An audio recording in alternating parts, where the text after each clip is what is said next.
Chapter 3. Then Naomi her mother-in-law said unto her, My daughter, shall I not seek rest for thee, that it may be well with thee? And now is not Boaz of our kindred, with whose maidens thou wast? Behold, he winnoweth barley tonight in the threshing floor. Wash thyself therefore, and anoint thee, and put thy raiment upon thee, and get thee down to the floor. But make not thyself known unto the man, until he shall have done eating and drinking. And it shall be, when he lieth down, that thou shalt mark the place where he shall lie. And thou shalt go in, and uncover his feet, and lay thee down.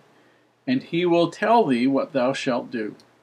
And she said unto her, All that thou sayest unto me I will do. And she went down unto the floor, and did according to all that her mother-in-law bade her. And when Boaz had eaten and drunk, and his heart was merry, he went to lie down at the end of the heap of corn. And she came softly, and uncovered his feet, and laid her down. And it came to pass at midnight, that the man was afraid, and turned himself. And behold, a woman lay at his feet. And he said, Who art thou? And she answered, I am Ruth, thine handmaid. Spread therefore thy skirt over thine handmaid, for thou art a near kinsman. And he said, Blessed be thou of the Lord, my daughter, for thou hast shewed more kindness in the latter end than at the beginning, inasmuch as thou followest not young men, whether poor or rich. And now, my daughter, fear not. I will do to thee all that thou requirest, for all the city of my people doth know thou art a virtuous woman. And now it is true that I am thy near kinsman, howbeit there is a kinsman nearer than I. Tarry this night, and it shall be in the morning, that if he will perform unto thee the part of a kinsman well, let him do thee kinsman's part.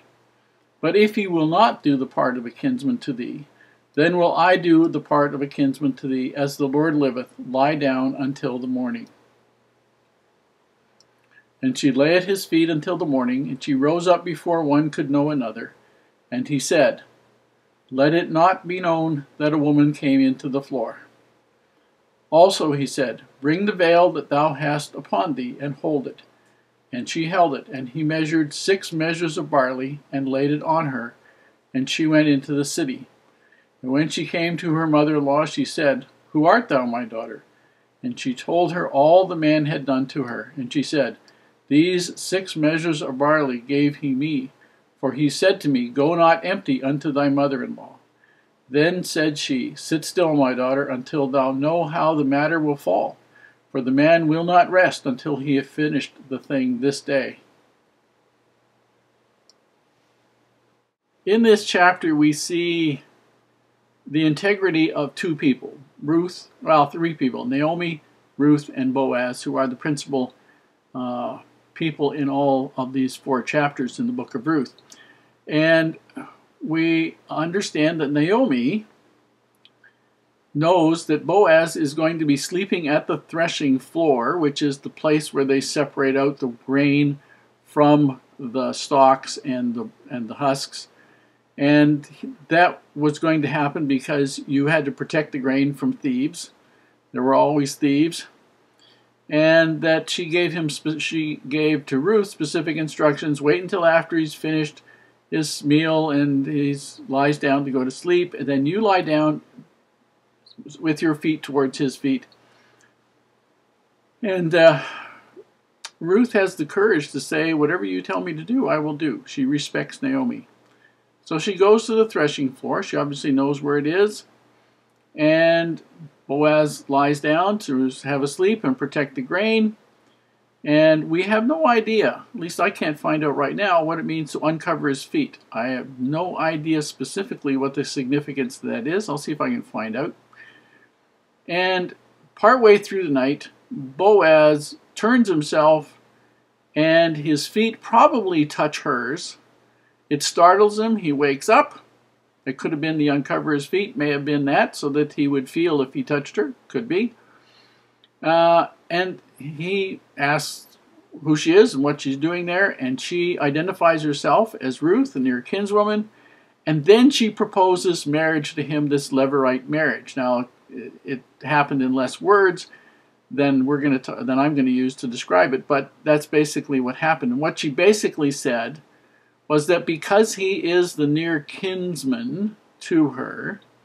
She would like him to take the part of her redeemer. When she says, put your skirt over me, basically the proper translation of that for the Hebrew was to become my redeemer, which the Hebrew word for that is goel, become my redeemer, my husband. And the role of the redeemer would be, because widows generally did not inherit property, but if she was married to Boaz, she would be entitled to a claim against the property that Elimelech, her father-in-law, had, and the property that would have been his or his son's, one of which was her husband, and the house that went with it. And so he, in essence, became a redeemer to her. And he lets her know that although he is a near kinsman, he is not the nearest kinsman. There is somebody else who's there.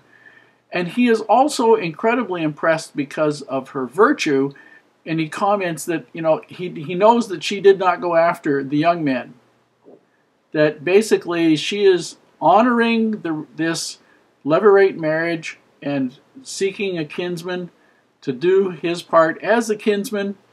And that's incredible amount of integrity to him. That speaks extremely highly to him about her.